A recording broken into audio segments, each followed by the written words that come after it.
Hello, I'm Dr. Moira, and welcome to the Daily Doc.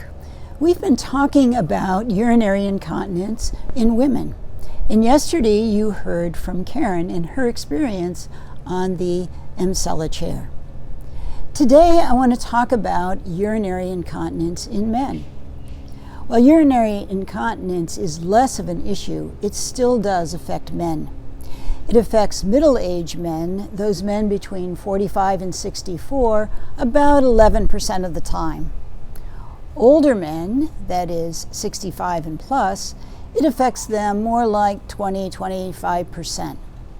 And for those men who have prostate surgery, a prostatectomy as a result of prostate cancer, they are much more affected by urinary incontinence.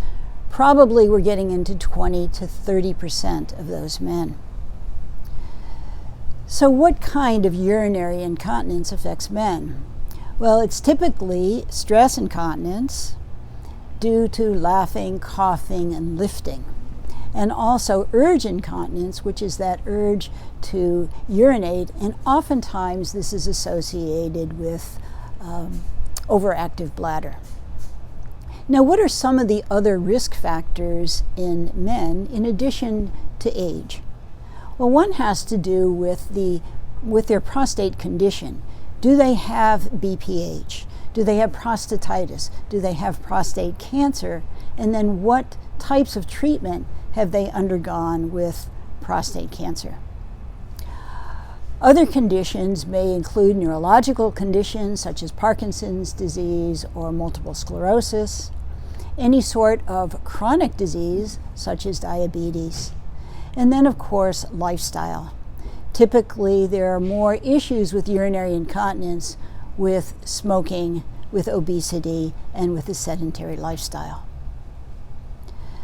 So the men that are most affected by urinary incontinence, it really affects their quality of life, are those men that have prostatectomies as a result of prostate cancer.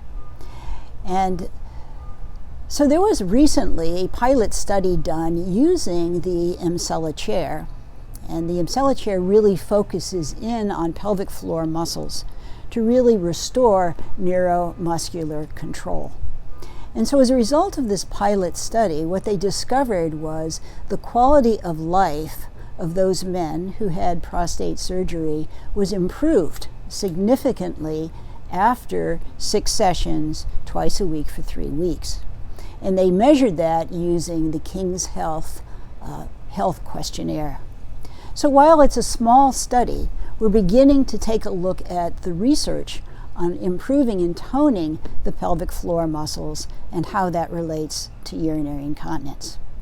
So again, we now know that women of all ages, from women athletes to postpartum women to postmenopausal women and to men as they age, we're all affected by urinary incontinence.